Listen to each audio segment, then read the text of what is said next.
Kumusta na po ang lahat? Sabado na ang bilis ng araw. At muli, lagi ko punta ng may mga Bible po. Please open the Bible. The Gospel of the Lord of St. John, chapter 21, verse 1 to 19. At syempre, before we go on to samahin niyo po ako sa pananalangin para sa mensahe ng ating Panginoon para sa mas naging pagpapala ng ating pananampalataya. Muli, in the name of the Father, the Son, the Holy Spirit. Amen. Only once again, Father God in heaven, Holy Spirit, be with us, O Lord God. Give us knowledge and wisdom to understand your message today and magamit namin in our daily living, O Lord God. Muli, bigyan niyo po kami, Panginoon, ng bukas na pandinig at pusong tatanggap sa inyo pong mensahe. Huwag niyo pong hayaan makalaig ano pong mga gawa ng kaaway, mga distractions, o ganito bagus, Panginoon, we focus our mind and our hearts into your message. In Jesus' name, in Jesus' name. Amen. The Father, the Son, the Holy Spirit. Amen. At we open the Bible to the Gospel of the Lord according to St. John, chapter 21, from verse 1 to 19. The Gospel of the Lord according to St. John. After this, Jesus appeared once more to his disciples at Lake Tiberia. This is how it happened. Simon Peter, Thomas, according to me, Nathanael, the one from Cana in Galilee, the sons of Zebedee, and two other disciples of Jesus were all together. Simon Peter said to the others, I am going to fishing. We will come with you, they told him. So they went out in a boat, but all that night they did not catch a thing.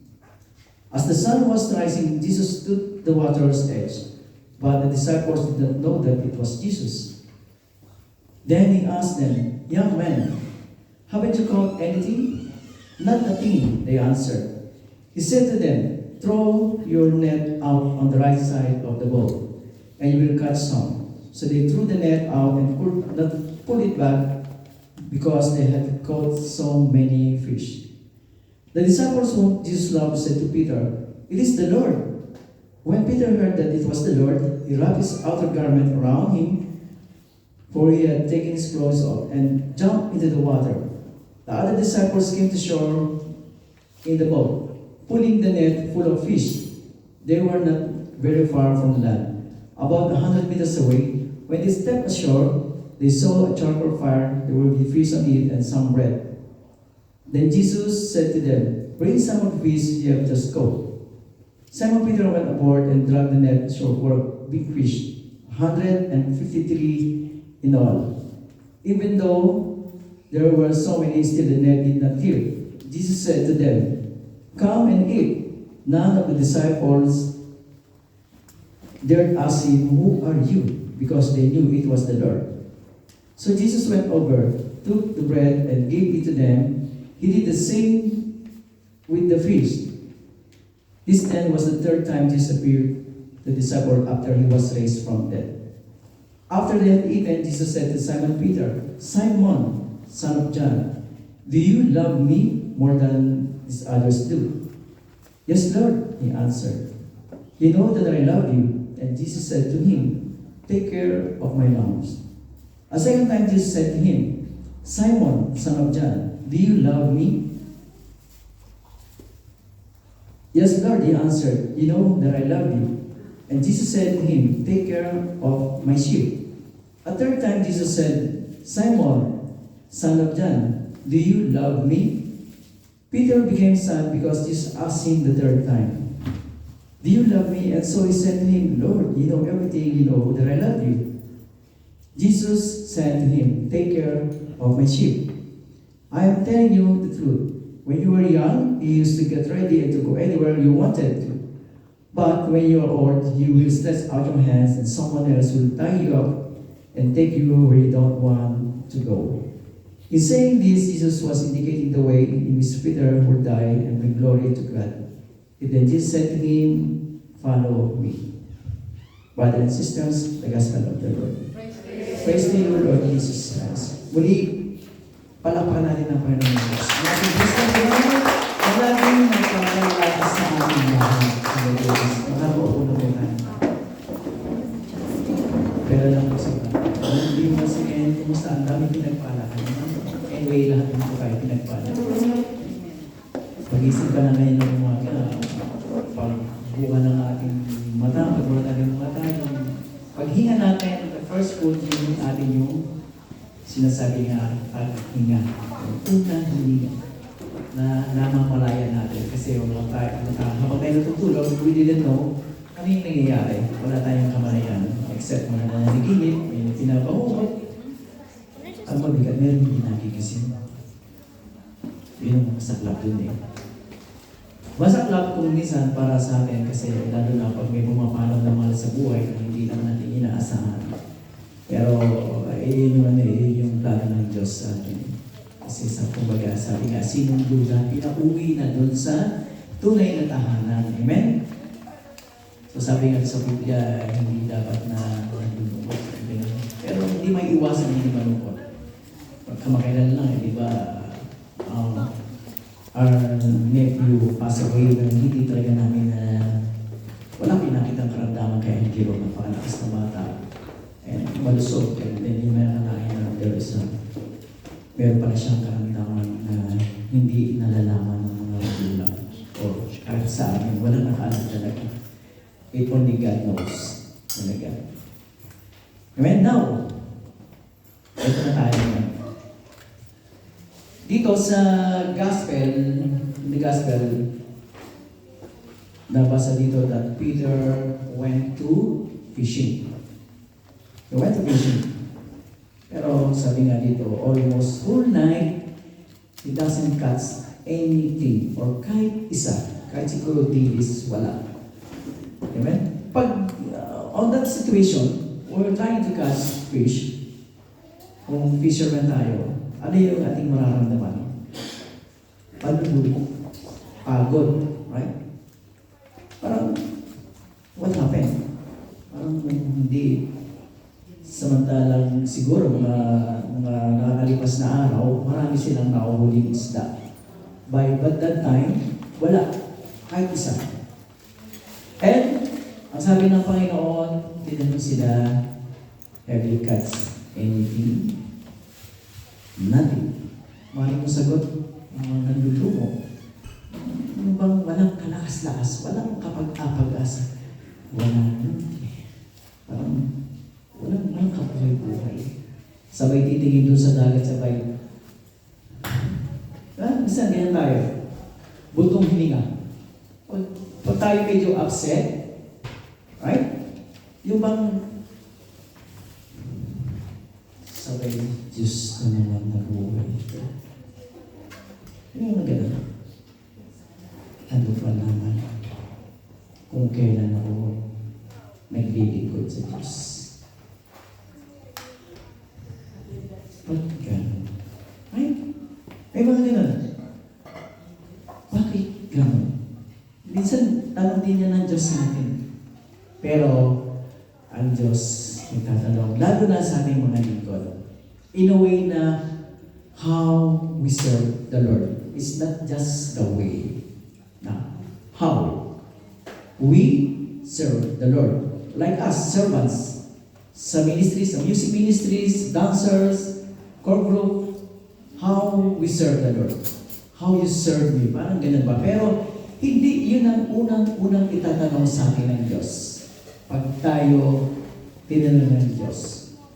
Kasi may mga lingkod ng Diyos na sa ministry, sa cleaning. Naglilinis ng mga bangko, nagmumap ng floor, naghuhugas ng pinggan, ng mga pinagkainan. Sa music ministry, kumakanta, nagtsatsagang magturo ang ating kapatid na Brother Ed. From the start talaga napakasigasig magturo. At hindi nawawala sa kanya yung tanong na, at even Sister Noemi, hindi nagsasawa sa tanong na, may mga kopya kayo. Yung kopya niyo. Lagi naman nagdi-distribute. Kasi naging choir ako, naging member ako ng grupo. At lagi din yung Brother Ed, walang copy. Ang copy nasa kotse ko minsan, hindi na makaalis. O kaya, wala. Pero, never na nagsawa ang mga leader sa music ministry na magtanong kung meron ba tayong copy. Never. Hindi nagsasawa. So, paano ba tayo naglilingkod? Lord, nag-practice ako mabuti. Lord, nag-preach ako. Nag-aaral ako mabuti. Lord, naghuhugas ako ng pinggan. Nagdilinis ako ng floor. Kinukumusta ko yung kapatiran pag nawawala. Or, Lord, lagi ako umaatay ng intercession. Lagi ako nagsisimba. Paano? How? Pero, ito yung isang magandang tanong ng Diyos sa atin. Bakit? Bakit ka nagsusumikap umawit? Bakit tayo nagsusumikap na makasunod? Bakit hindi tayo napapagod mag-map ng floor? Magluto? Bakit hindi ka napapagod magluto? Bakit hindi ka napapagod maghugas ng mga pinggan niya na kakain na sila, inuha na maghugas, ikaw maghugas ng kutsara? Sasagot tayo. Kasi mahal ka na, nililipot ka sa'yo. Kasi Lord, ito yung ministry na pinasok na naka-join ako. Kasi Lord, gusto kong umawit. Kasi Lord, gusto kong mag-praise. Lord, I want to follow you. Ang gandang sagot. Lord, kasi mahal kita. Kasi, Panginoon, because I'm doing this because I love you. Yung bang pag hinuhugasan natin yung pinggan sa ministry dito, or pag nagluluto, sasarapan ko to. Hindi para kay sister and brother, para magustuhan nila ang luto ko. Para the best yung luto na matitikman nila, the best yung ulam na niluto ko. Mas maganda pa ng isipin, sasarapan ko itong luto. Kasi si Lord yung kakain. Amen? Gagalingan ko yung pagkanta, hindi para humama yung mga karinig. Hindi para hindi nasayang yung pagtuturo ng leader, sister ng brother. Kasi si Lord yung makikinig. Napakaganda pala pag ganyan yung ating isip. Magpipreach ako, I'm doing all my best para humanga sa akin yung mga tao. Yung mga makikinig, ang galing ng preacher, ang galing ng topic niya. Hindi. I'm doing this kasi si Lord yung makikinig. Ang Panginoon yung magtuturo. Hindi mapapagod na maghugas ng pinggan, hindi mapapagod na umawit, hindi mapapagod na mag-map ng floor, hindi magre-reklamo. Pag yun pala, ang ating iisipin na mga servants of the Lord, ang Diyos, yung sagot niyang, bakit mo ginagawa yan sa gawain? Yung sagot natin, it's because when God asked you why you did that in this gawain, Lord, because I love you. Right? Because we are doing this because of love na ikaw yung una na mahal sa amin. Yun pa lang. Pero, paano? Paano ngayon natin mapapatunayan sa Panginoon yung ating faith, which is kauna-unang requirement siya ng ating. Tingnan mo sa 1 Corinthians chapter 2, 4 verse 2. The one thing required of such servants is that they be faithful to their servants. Faithful. Yung ating faith. Yun yung kauna-unahan. Na tinitignan ng Diyos sa atin. Gaano ba talaga tayo sumusunod as a servants of the Lord? Tignan niyo po si Peter. Napagod na dito ba? Napapuntong hininga na lang siguro. Pero, when Jesus told him to drop the net into that side, may direction. Itinuro kung saan. Itinuturo ng Diyos kung saan yung lugar na nandun yung biyaya. Itinuturo ng Diyos sa atin kung nasaan yung tama. Hindi siya basta na sa ihulog mo ang lantat mo dyan. Throw your net on there. Or in A. There is a certain direction. Kung saan, left or right. And Peter followed him. Pag sumunod sa Diyos, there is a reward. Anong nangyari? Anong nangyari? Nung sumunod? Pag hamo ng lambat, ang daming isda. Ang daming isda. Dahil siya ay sumunod. Yung kanyang pagsunod, sa kabila ng kanyang panlulumo, pagod na, hindi siya nagdalawang isip. Sumunod sa Panginoon. Amen? Sumunod siya. At ano ang reward ng Diyos? There is a catch. There is a catch. There is a blessing. Amen? Ang sabi sa Ephesians chapter 3 verse 20, ito po sabi. Patunay, to Him who by means of His power working in us is able to do so much more than we can ever ask for.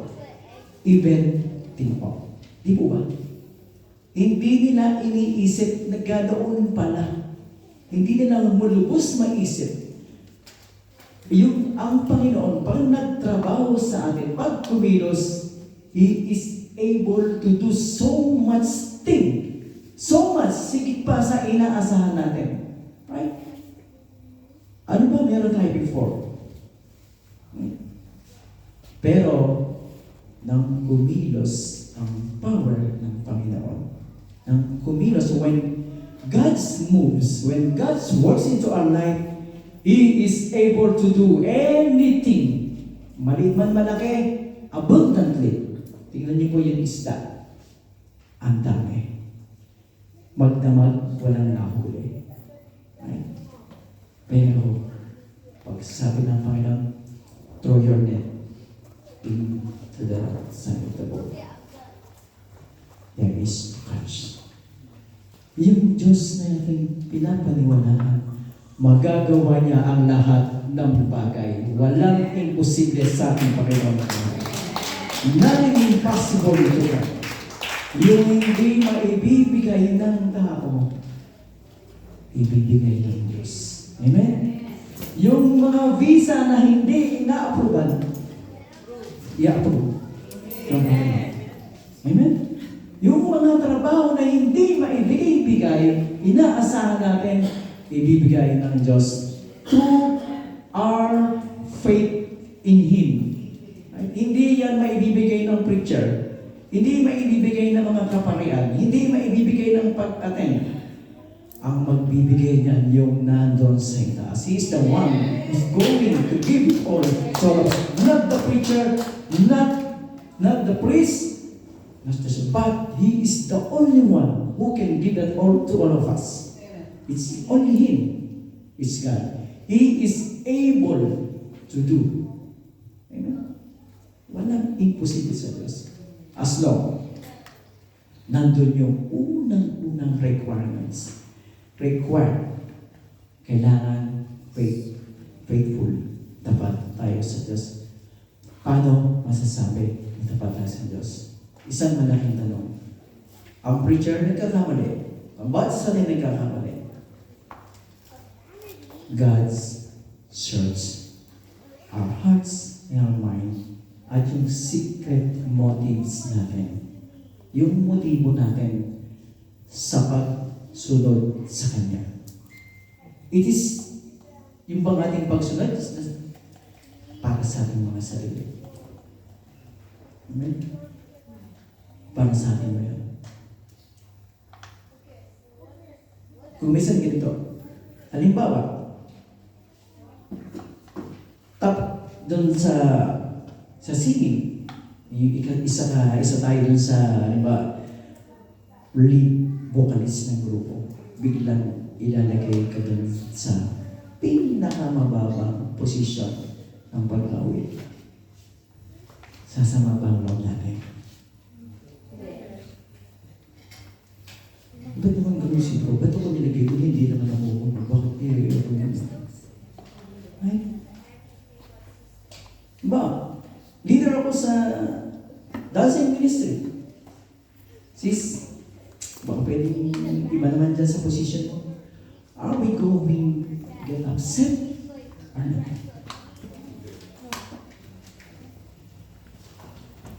Yung totoo. Sasama ba ang loob natin? Bakit ako alisin dito? Ako yung leader. Ako dapat dito. Sino ang ating itinataas? Being a servants of the Lord. Is it ourselves? Aray ko. Kung minsan, masakit. Pero, ito yung gusto ng ating Diyos sa atin. Amen? Tanggapin. Huwag po nating sasabihin, ang mga preacher, magaling mo magpatama yung mga yan. Bakit panal pa yung mga yan? Mga, din naman yung mga yan. Amin na lang.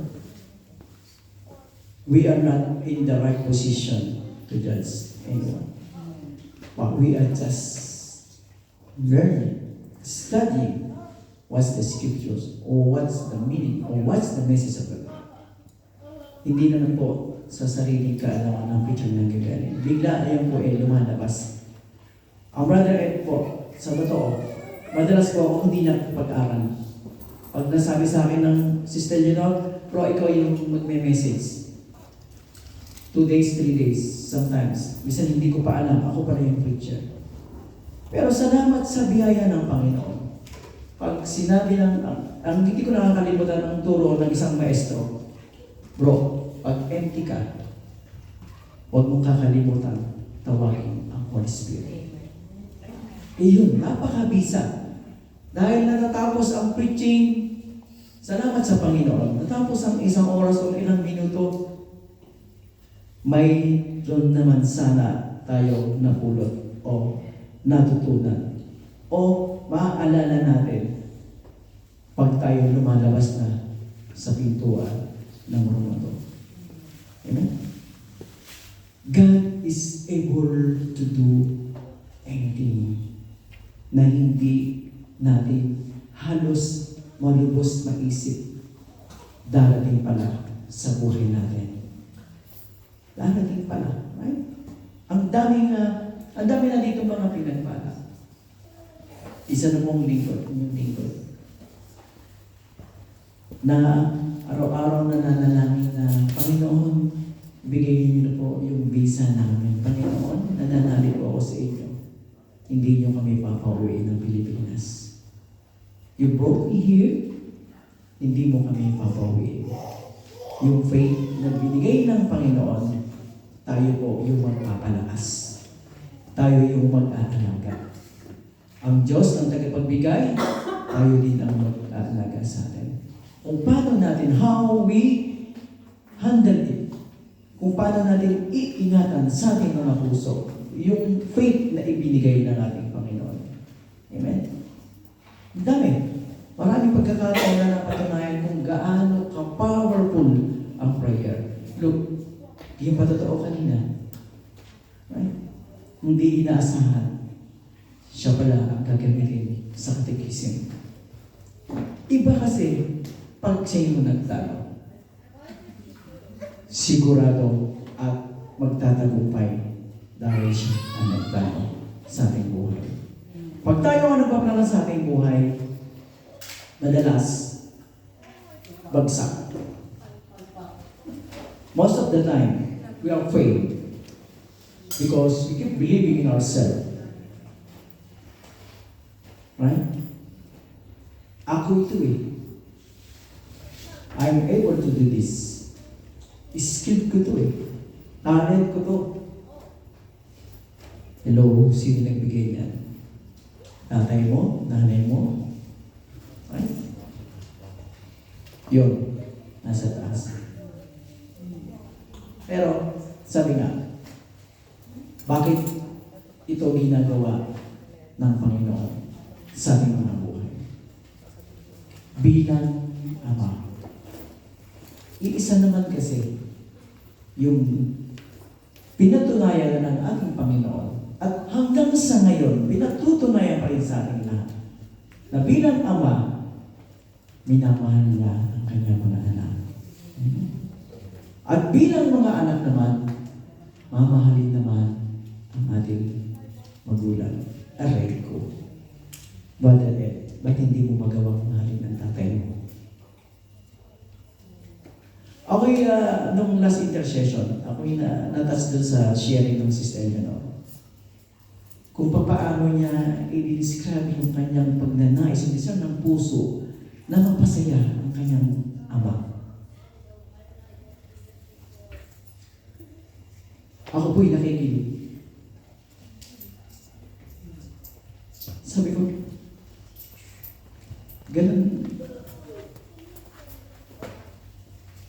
makasaya yung ikaw yung maglilingkod sa ama, sa magulang. Parang sa akin, napakasaya ang paglingkod sa Diyos as long nagaling sa puso. Nakikinig ako ng Sister Leonor, nagsishare siya doon sa intercession. Sinare niya kung paano yung tatay niya nahihirapan ng Middle East for a long time just to give them a good future. Mapag-aral sa isang exclusive school. And sabi niya doon, tayo pahinga ka na, ako naman. Yan ba, parang minsan nasabi natin sa Panginoon, Lord, have rest, ako naman ang magmamahal sila. So sabi ko sa sarili ko, ganun ba yung feelings ng isang anak na ang desire ng puso, mapaglingkuran ang ama? Ako po yung medyo nakurot doon. Kasi sabi ko, ako ba galit pa sa father ko dahil pinabayaan ng maliit hanggang sa lumaki, naging isa, walang makain. Pero lagi ko naman sinasabi na ginawa naman niya yung kanyang tungkulin doon sa kanyang mga anak doon sa kabila. So, parang wala lang. Pero, sabi nga, nasa Panginoon ka na. Dapat, hindi ka na mag-iingat ng anumang dinig sa puso. Pero siguro naman, hindi ako masisisi ng Panginoon o hindi naman, dahil hindi ko naman kasi naranasan talaga. Pero alam niyo kung kayo ko naranasan? Sa family ng aking sister wife. Si tatay, na pag-uuwi ng Binondo ng Rizal, pag-upo nun sa hapag, kakain ng tanghalian, magsasabihin nung kay Bongbong, yung aking bayaw, Bong, sunduin mo Kuya Edgar mo doon sa kanila. Sabihin mo dito na kumain. Nakahiga po ako doon sa may papag sa ilalim ng pupos ang palo. Nakatingala ito kung kailan babagsak yung buka na ito lang nakatingin ka.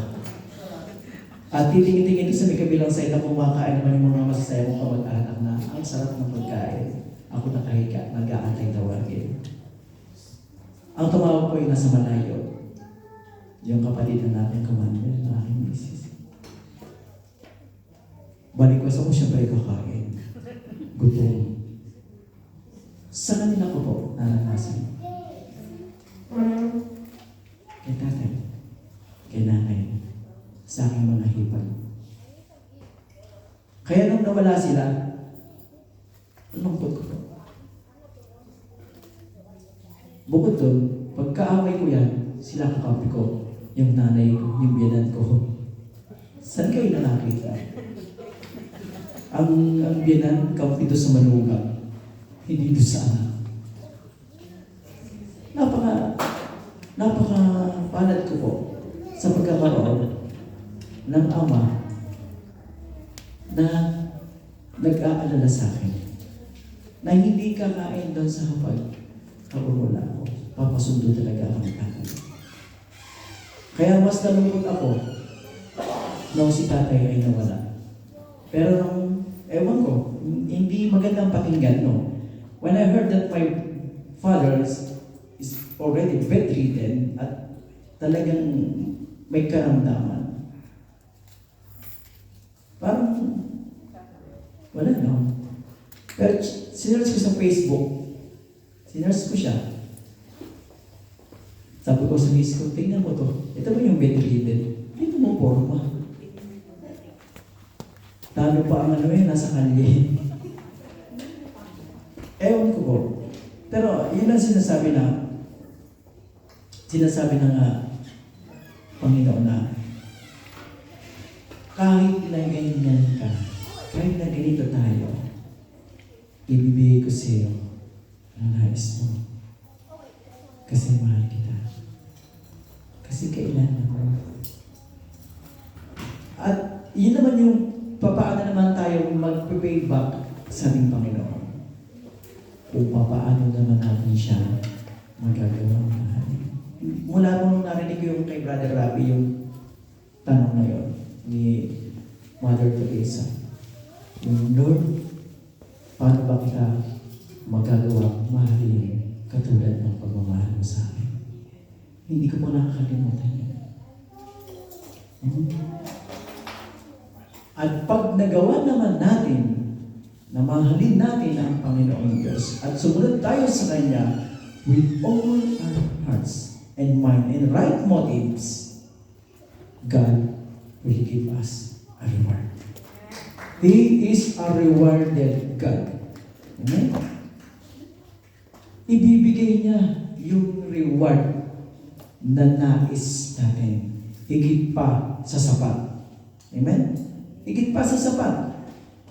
Ang dami na yan nangyari sa ating buhay, higit pa sa sapat ang ibinigay ng Diyos sa atin. Dati ang tulugan namin, mag-anak doon kina Sister Sita. Amen? Pero din yung ngayon, binigyan ng Panginoon ng bahay. Through our faith in Him. At Lord, I know in the future, may bahay din kami galing sa iyo. Kasi ang nais ng Diyos, maging maayos ang ating buhay. God wants it to all of us to have a prosperous life and way of living. Amen? Kaya kung tayo man ay nagdudusa sa mga panahon ngayon, brothers and sisters, always remember the requirements to be a faithful servants of the Lord. We have to do this into our hearts, with our mind and soul, in our right motives. Yung tamang motibo ng pagsisilbi sa Panginoon. Amen? Yung hindi natin aantayin na tayo is hahangaan ng ating kapwa, o ni sister, or ni brother.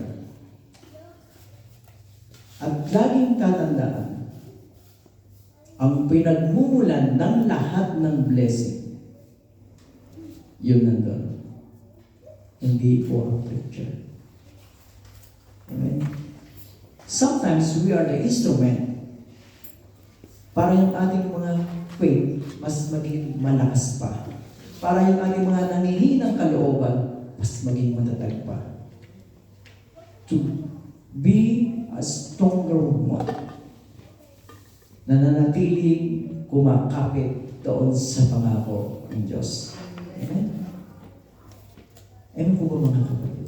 Tingnan niyo po si Peter, di ba? Isang napakalaking patunay na after all ng mga mahabang buntong hininga na inilabas niya noong oras na yun, pinatunayan ng Diyos pag sumunod sa inuutos ko, pag pinuntahan yung itinuturo ko, when you get in there, there is reward.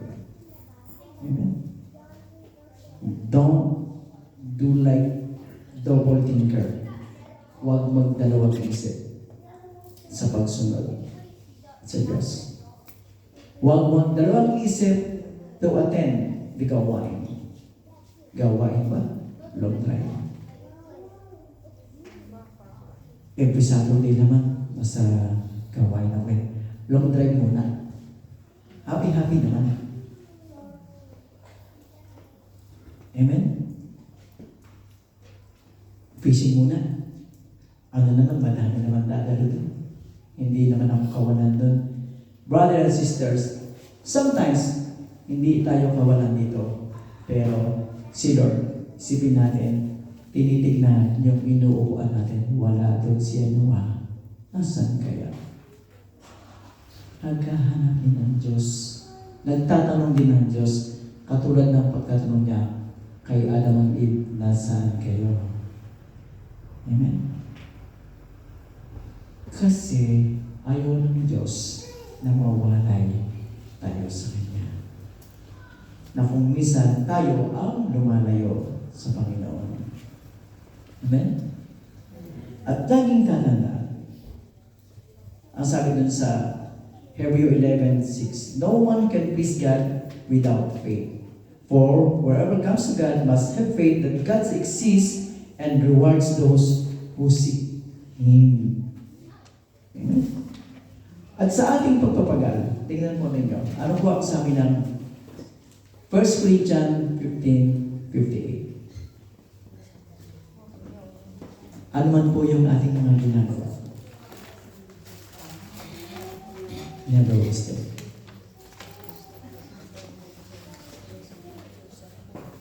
So, my brothers and sisters, stand strong. Don't let anything change you. Always give yourselves fully to the works of the Lord. You know that your works for the Lord is never wasted. Napakaganda din po ba?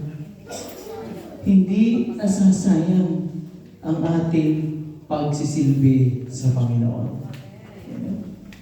Hindi nasasayang ang pag-upo at pagdalo sa gawain.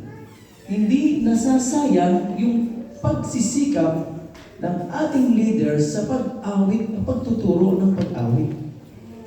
Dahil nabe-bless po yung mga nakikinig sa simbahan. Amen?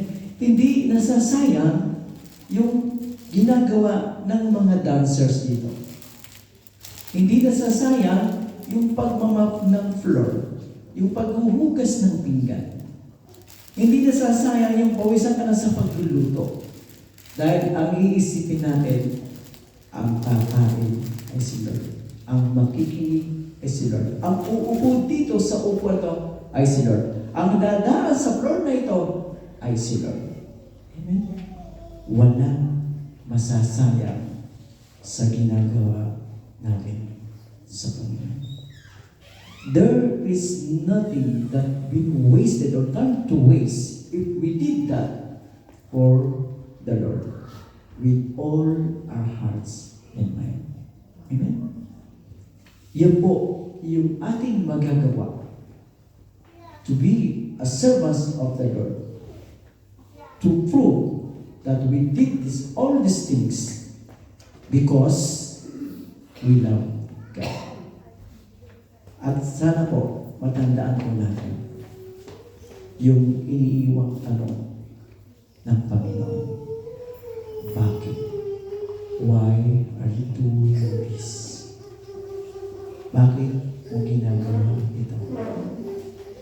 Dahil mahal kita, Panginoong Yahweh Shaddai.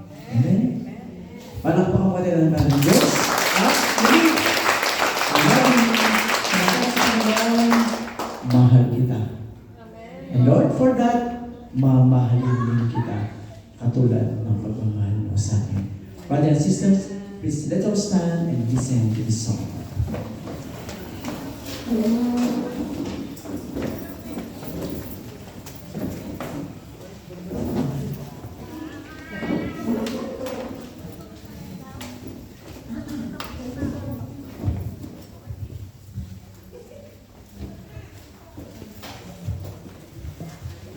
Kahit ang musika. Anyway, whatever it is, ano man po yung mapiling song ang ating kapatid na si Noel, ang umaawit po niya sa atin, ang ating Diyos. Tayo, Diyos, mabuhay. ang maharanay ng Diyos. Ang iyong pag-ibig ay hindi matatawaran. Kaya naman, dalangin namin na turuan mo kami magmahal sa iyo ng buong puso, buong isip, Hallelujah, at Jesus. buong kaluluwa.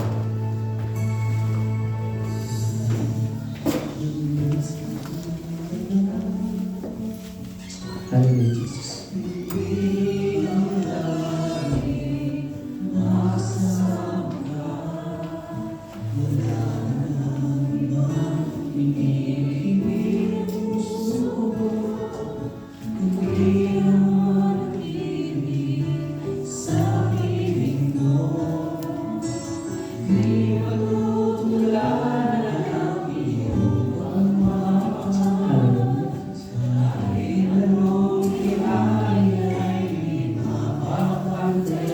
Yes.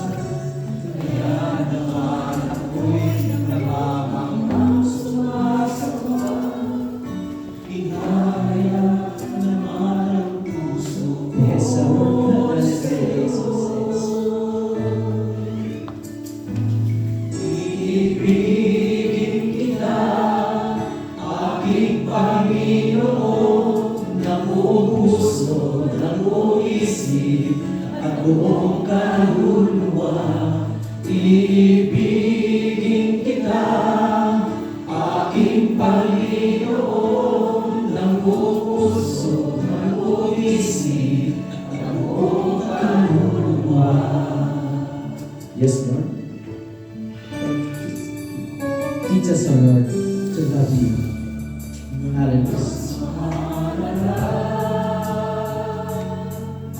Kundi ang lagi makasama ka. Wala namang ibang hinihindi ang puso ko, kundi ang manatili sa piling mo. Di matutulan ang iyong pagmamahal, kahit anong kinain ay di makapantayan. Kaya naman ako'y namamanghaw sumasama, inahayag naman ang puso ko sa'yo. Yes, hallelujah. Ibigin kita, aking Panginoon, ng buong puso, ng buong isip, at ng buong kaluluwa. Yes, Lord. Ibigin kita, Mamahalin namin aking Panginoon, ng buong puso, ng buong isip, at ng buong kaluluwa. Hallelujah, Jesus. Hallelujah, Lord.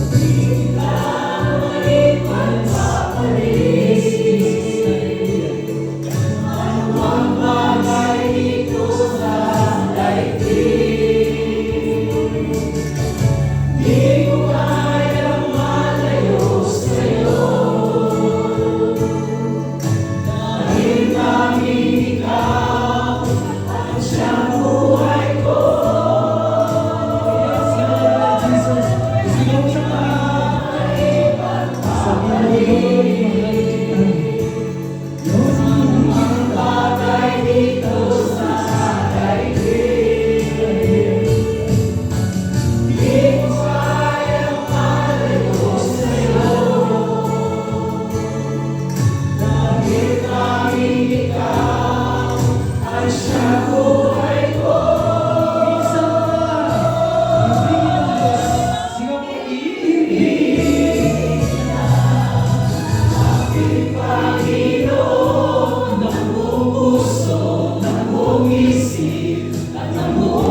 Hallelujah.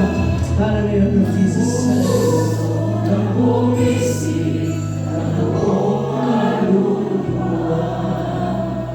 Hallelujah, Jesus.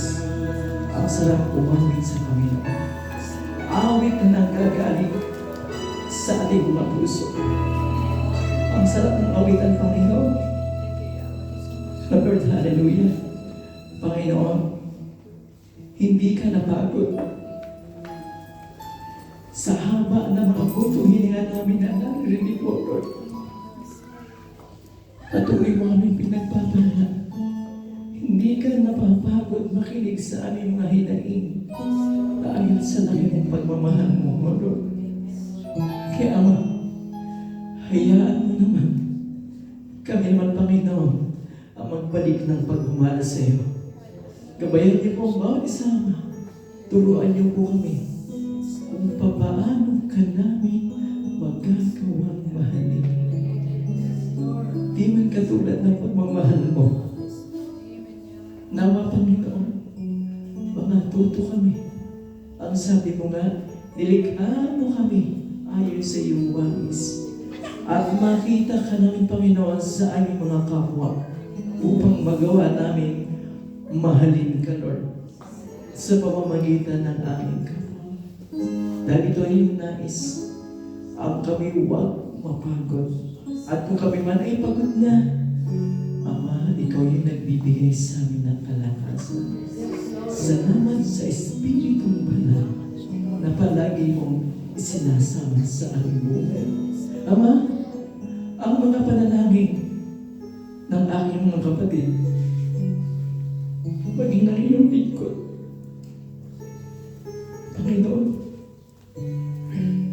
kung minsan ang aming mga kamay nangangawit na sa pagsusulat, pero hindi kami dapat magsawa, umasa at magtiwala sa iyong mga pangako na ang lahat ng aming isinusulat sa prayer request ninyo pong ipagkakaloon sa darating na panahon dahil mahal mo ang bawat isa sa amin. Panginoon, maraming salamat sa pagmamahal mo. Ang mga karamdaman namin, Yahweh, patuloy na nararamdaman sa aming mga katauhan. Sa pangalan ni Jesus, sa pangalan ni Jesus, gagaling ang lahat ng may karamdaman. Ang aming mga pusong patuloy na nabibigatan. In Jesus' name, in the name of Jesus Christ of Nazareth, gagaan ang aming kalooban. At mararamdaman namin ang pagmamahal mo sa bawat isa. Dahil, iibig mo kami at nais namin ibigin ka. Hallelujah, Jesus. Hallelujah. Panginoon, muli, magpalain niyo po ang bawat isa at nawa, Ama, tuloy kaming hindi mapagod sumunod sa iyong kalooban. Sa pangalan ni Jesus. Patuloy kami na asa sa iyong mga pangako at magtitiwala sa iyong kapangyarihan that you are able to do anything in our life. In Jesus' name, Amen. And the Father, the Son, the Holy Spirit. Amen. Uli, palakpakan ng Panginoon. Hallelujah.